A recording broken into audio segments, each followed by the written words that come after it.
দীর্ঘদিনের অনিশ্চয়তার অবসান ঘটিয়ে বাংলাদেশি কর্মীদের জন্য আবারও খুলে যাচ্ছে মালয়েশিয়ার শ্রমবাজার। দুই দেশের উচ্চ পর্যায়ের বৈঠকে শ্রমিক নিয়োগের বিষয়ে নীতিগত ঐকমত্য হয়েছে।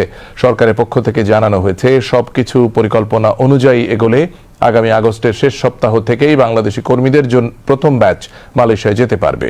শুধু তাই নয়, অতীতে বিতর্কিত সিন্ডিকেট ভিত্তিক নিয়োগ ব্যবস্থারও ইতি টানার আশ্বাস দেওয়া হয়েছে। বিস্তারিত জাকিয়া জামান আনিকার প্রতিবেদনে। দীর্ঘদিনের অপেক্ষার অবসান ঘটিয়ে বাংলাদেশি কর্মীদের জন্য আবারও উন্মুক্ত হচ্ছে মালয়েশিয়ার শ্রমবাজার।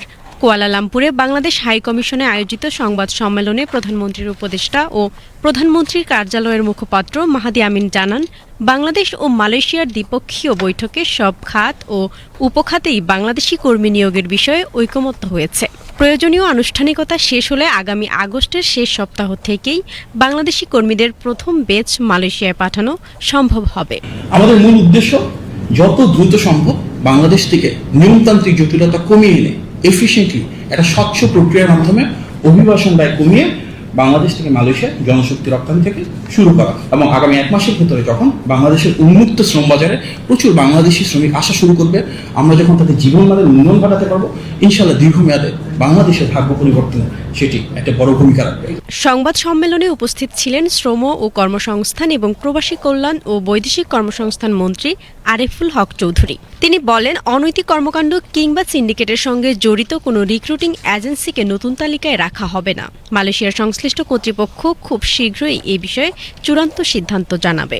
বাংলাদেশের বৈদেশিক কর্মসংস্থানের অন্যতম বৃহৎ গন্তব্য মালয়েশিয়া।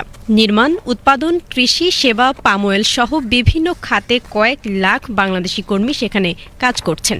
তবে 2024 সালে শ্রমিক নিয়োগে অনিয়ম, অতিরিক্ত অভিবাসন ব্যয়, সীমিত সংখ্যক রিক্রুটিং এজেন্সির সিন্ডিকেট এবং নির্ধারিত সময়ের মধ্যে কর্মী পাঠানো নিয়ে জটিলতার কারণে বাংলাদেশ থেকে নতুন কর্মী নেয়ার প্রক্রিয়া কার্যত বন্ধ হয়ে যায়। এতে মালয়েশিয়ায় যেতে ইচ্ছুক হাজারো কর্মী অনিশ্চয়তায় পড়ে এবং দুই দেশের শ্রমবাজারে স্থবিরতা তৈরি হয়। এরপর গত কয়েক মাস ধরে দুই দেশের মধ্যে ধারাবাহিক কূটনৈতিক আলোচনা, মন্ত্রী পর্যায়ের বৈঠক এবং নীতিগত সমন্বয়ের মাধ্যমে স্বচ্ছ ও জবাবদিহিমূলক একটি নতুন নিয়োগ ব্যবস্থা তৈরির উদ্যোগ নেওয়া হয়। সরকারের আশা, নতুন এই ব্যবস্থায় সব সেক্টর ও সাব সেক্টরে বাংলাদেশি কর্মীদের জন্য কর্মসংস্থানের সুযোগ তৈরি হবে।